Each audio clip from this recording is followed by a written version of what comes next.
اللہ سبحانہ وتعالیٰ فرماتے ہیں کہ مجاہدے پر میری طرف سے 2 انعام عطا ہوا. لنہدینہم سبلنا، 2 تفسیر کی علامہ علوسی رحمۃ اللہ علیہ نے، یعنی سبل السیر الینا، ہم سیر الی اللہ بھی نصیب کریں گے، وسبل الوصول الی جنابنا، اور ہم اپنی بارگاہ میں ان کو واصل باللہ بھی کر دیں گے. لو بھائی تصوف روح المعانی سے ثابت ہو رہی یا نہیں؟ میں اپنے مولوی دوستوں سے عرض کرتا ہوں، علماء سے نہیں کہتا، جو ہماری طرح سے ایسی طلباء کرام سے کہتا ہوں کہ لوگ کہتے ہیں تصوف کہاں ہے، ایرانیات کی اختراعات ہیں، لا حول ولا قوت. تصوف تو سارا قرآن و حدیث بھرا ہوا ہے. تصوف نام ہے اللہ تعالیٰ کی محبت کا، اللہ تعالیٰ کی خشیت کا، اس کا نام ہے. اگر یہ چیز بری ہے تو پھر آپ سوچ لیجیے آپ کیا کہتے ہیں. تو دیکھیے اللہ فرماتے ہیں ہم ان کے لیے ہدایت کے دروازے کھولتے ہیں.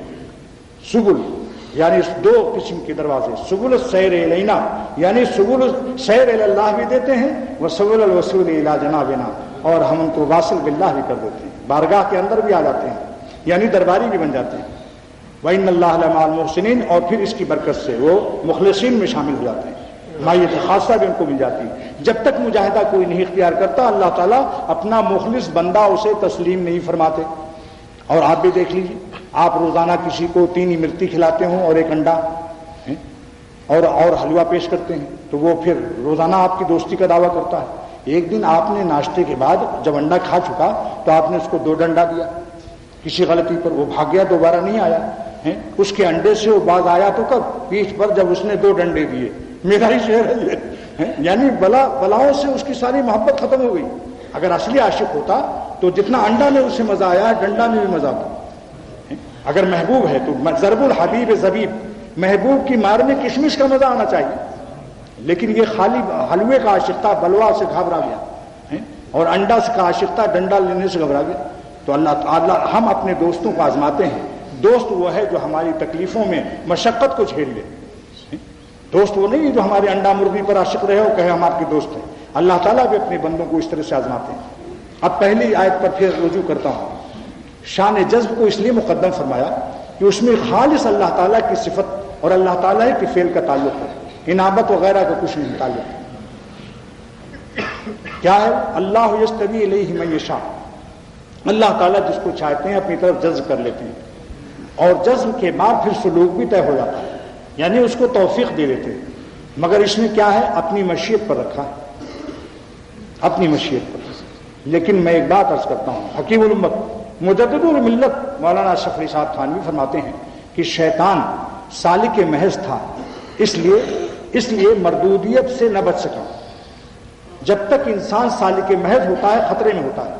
جب شان جذب اس پر نازل ہو جائے، شان جذب سے اللہ اس کو کھینچ لے اپنی طرف، اب وہ ساری کائنات سے گمراہ نہیں ہو سکتا، خود اپنے نفس سے بھی گمراہ نہیں ہو سکتا، کیوں مخلوق میں اس کا نفس بھی ہے اور شیطان بھی اس کو گمراہ نہیں کر سکتا. کیونکہ اللہ تعالیٰ کی طاقت جذب غیر محدود ہے.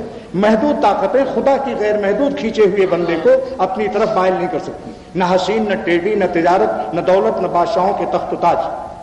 اس لیے حکیم الامت فرماتے تھے کہ شان جذب کی دعا کرنا چاہیے. جب ربا نے خزانہ بتایا، ابا بتا دیں کہ ہماری جیب میں بہت عمدہ کھڑی جدے سے لایا ہوں، تو معلوم ہوا بیٹے کو دینا چاہتے ہیں، جلدی سے ابا کی اجازت لے کے جیب میں ہاتھ ڈالو، اجازت لے کر. ایسے اللہ تعالیٰ سے طلب کرو کہ اے خدا ہمیں ہماری دست و بازو کے سپرد نہ فرمائیے، بلکہ ہمیں اپنے جذب سے اپنا بنا لیجیے، کیونکہ اپنے دست و بازو کی ناکامیاں بارہا انسان دیکھتا رہتا ہے. اب خیشرا دی دے مرسوائی خیش، ماروی فرماتے ہیں خدا ہم نے اپنی ذلتیں بارہا دیکھی، امتحان مامکن شاہ بیش، میرا زیادہ امتحان نہ لیجیے، ہم امتحان کے قابل نہیں. اپنے دست و بازو سے کتنا نکلنا چاہتا ہے گناہوں سے انسان، مگر دلدل کی طرح سے اسی میں پڑا ہوا. اس لیے اگر اللہ تعالیٰ نے ہمیں جذب فرمایا، پھر انشاءاللہ پھر کچھ پوچھو ہی مت کہ کیا ہوگا. پھر اس کو ساری دنیا اس کو گمراہ نہیں کر سکتی، کیونکہ اللہ تعالیٰ غیر محدود طاقت سے جذب کرتا ہے. اب بتاؤ دنیا میں کس کی طاقت ہے جو اس کو اپنی طرف کھینچے؟ تو جذب کی نعمت کو اللہ نے اس خزانے سے ہمیں آگاہ فرمایا، اس لیے ہم اس کو ہمیں مانگنا چاہیے. اب ایک حدیث میں اس آیت کی تفسیر 2 حدیثوں سے کرتا ہوں.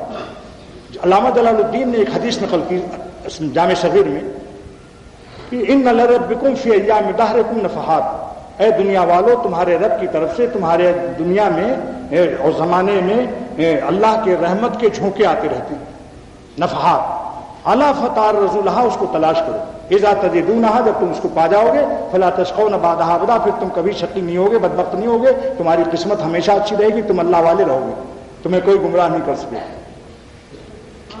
اس نفحات کا ترجمہ ہندوستان کے اولیاء اور اردو دانوں نے کیا تھا، نسیم کرم، اللہ کی رحمت کی ہوائیں آ جاتی ہیں، اگر وہ لگ گئیں تو ہم پھر کبھی شقی بدبخت نہیں ہوں گے۔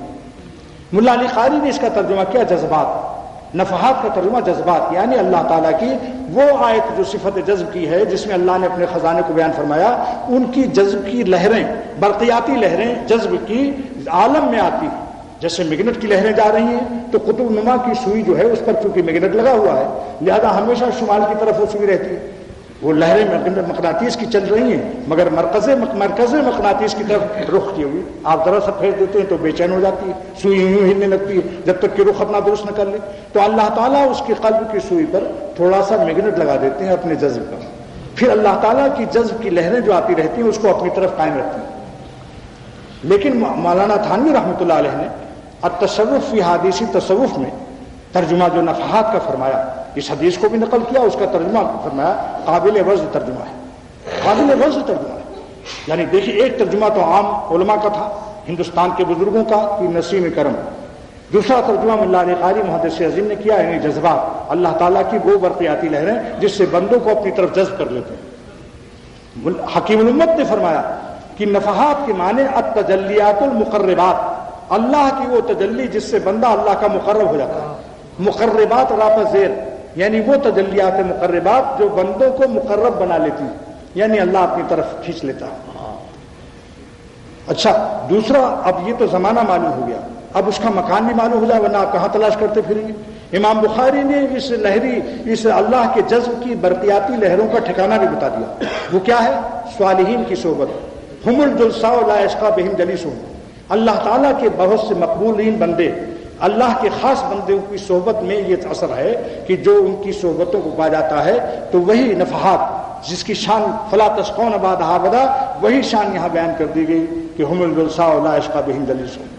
اللہ والوں کی صحبت کے بعد وہ کیفیت پیدا ہو جاتی ہے کہ وہ پھر اس کی شقاوت سعادت سے بدل جاتی ہے، اس میں استقامت کی شان پیدا ہو جاتی ہے، اور ہر وقت اسے اللہ کی طرف جذب محسوس بھی ہوتا ہے، خیالاتی دنیا نہیں، نہ میں دیوانہ ہوں اصغر نہ مجھ کو ذوق عریانی، نہ میں دیوانہ ہوں اصغر نہ مجھ کو ذوق عریانی، کوئی کھینچے لیے جاتا ہے خود جیبوں کے ریباں کو۔